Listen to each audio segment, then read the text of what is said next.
नमस्कार दोस्तों, welcome to Ram sir Hindi channel.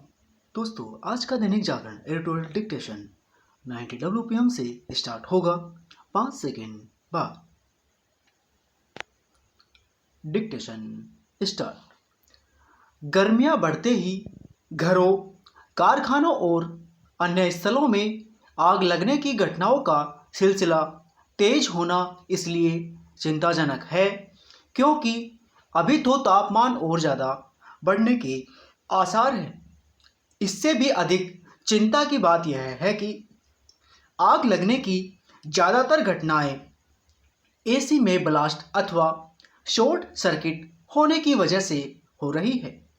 गत दिवस दिल्ली के विवेक विहार में एक 4 मंजिला इमारत के फ्लैट में एसी में ब्लास्ट होने से इतनी भयंकर आग लगी कि अन्य फ्लैट भी उसकी चपेट में आ गए और 9 लोगों की जान चली गई।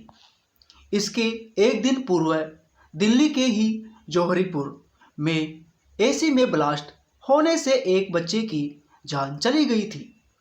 इसके और पहले दिल्ली के ही निकट इंदिरापुरम और एक बहुमंजिला इमारत में शॉर्ट सर्किट से आग भड़की।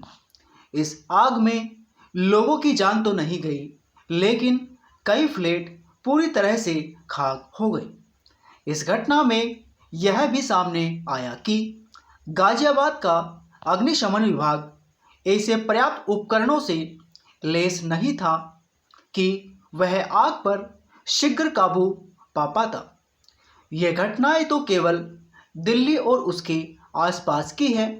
ऐसी घटनाएं अन्य शहरों में भी सामने आ रही है और ज़्यादातर के पीछे एसी अथवा किसी अन्य बिजली उपकरण में खामी खराबी को रेखांकित किया जा रहा है।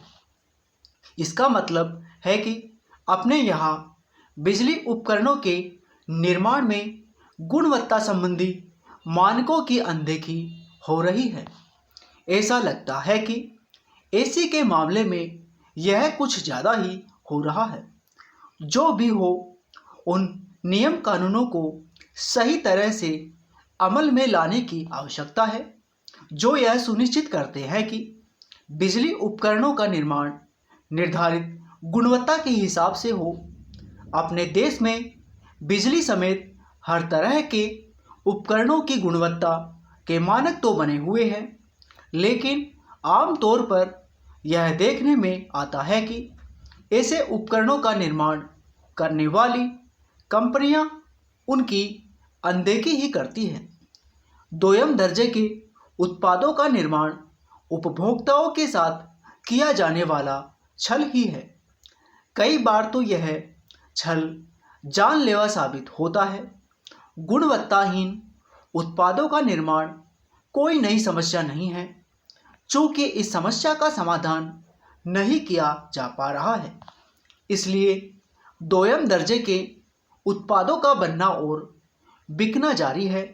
हालांकि प्रधानमंत्री कई बार कह चुके हैं कि उद्यमियों को अपने उत्पादों की गुणवत्ता से कोई समझौता नहीं करना चाहिए, क्योंकि वे अंतर्राष्ट्रीय बाजार में तभी छाप छोड़ सकते हैं जब उनके उत्पाद विश्व स्तरीय होंगे। लेकिन ऐसा लगता है कि उनकी बातों का भी कोई असर नहीं पड़ रहा है। ऐसे में भारतीय मानक ब्यूरो और अधिक सजगता और सक्रियता का परिचय देना होगा। जब तक ऐसा नहीं होता, तब तक लोगों को बिजली उपकरणों का उपयोग करने में अतिरिक्त सावधानी बरतनी होगी। दोस्तों, आपको इस डिक्टेशन की पीडीएफ और इसकी कुछ इंपॉर्टेंट आउटलाइंस आप हमारे टेलीग्राम चैनल से ले सकते हो, जिसका लिंक वीडियो के डिस्क्रिप्शन बॉक्स में है।